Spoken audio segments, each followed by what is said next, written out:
C'est l'histoire d'un homme de 30 ans qui se retrouve dans le corps et dans le monde de l'enfant qu'il était à 10 ans, qui doit retraverser son histoire, cette partie de son enfance, sans savoir s'il peut changer cette histoire ou s'il le doit. La première chose que j'ai écrite, c'est la scène de cette chute dans le passé, de cette transformation d'un homme de 30 ans en l'enfant qu'il était à 10 ans.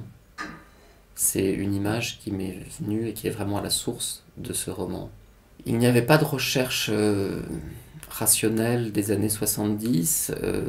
Non, c'est vraiment la façon dont j'ai perçu ces années, cette toute fin des années 70, ce qui m'a enthousiasmé à l'époque, cette espèce d'air disco, des souvenirs d'enchantement, de personnes que j'ai pu voir à l'époque, les adultes qui me fascinaient,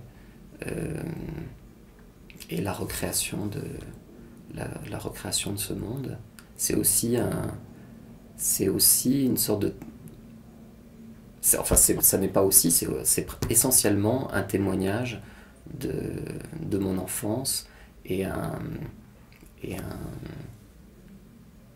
une réponse à l'enfant que j'étais et aux interrogations qu'il avait à l'époque. Il y a un contemporain britannique qui m'a peut-être... C'est peut-être une lecture qui a été un choc pour moi et qui a déclenché quelque chose dans l'écriture, c'est Will Self, avec Dorian. Mon enfance était une infinie curiosité d'abord de ce monde qui m'entourait, de l'adulte que j'allais devenir. Je me souviens très bien, la scène est décrite d'ailleurs dans le livre, d'un moment où j'étais allongé sous le soleil et tout d'un coup j'ai eu la conscience du temps et je me suis demandé comment est-ce possible de changer au point de devenir un adulte, de devenir totalement quelqu'un d'autre. Évidemment, c'est un autre personnage du livre qui est Amanda Lear, euh, qui incarnait tout ce qui pouvait être fascinant, intriguant, merveilleux à l'époque. Cette femme extrêmement belle, avec une voix étrange, elle avait quelque chose d'une magicienne. Ce sont des souvenirs qui étaient là. Pour moi, c'était mon matériau le plus pressant.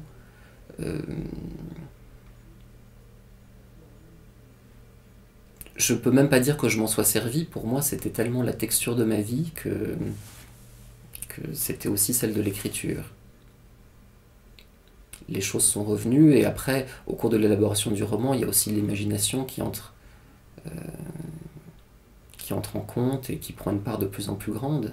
Mais c'est vrai que ces souvenirs, le souvenir fondateur, c'était vraiment ce souvenir de joie dans le jardin de l'enfance et d'émerveillement et tout d'un coup de traumatisme, de me demander comment euh, comment le changement et comment la fin de la vie, même à l'extrême autre bout de ma vie, mais qui aurait lieu un jour, était possible. En l'exhumant, disons que ce que j'ai exhumé et mis en forme s'est substitué à ce qui existait auparavant de façon très indescriptible dans ma mémoire, mais, euh, mais le temps passe et les souvenirs reprennent le pas. Finalement, c'est le, c'est la conscience et la mémoire qui subsistent et pour moi, l'écrit est quelque chose qui repose.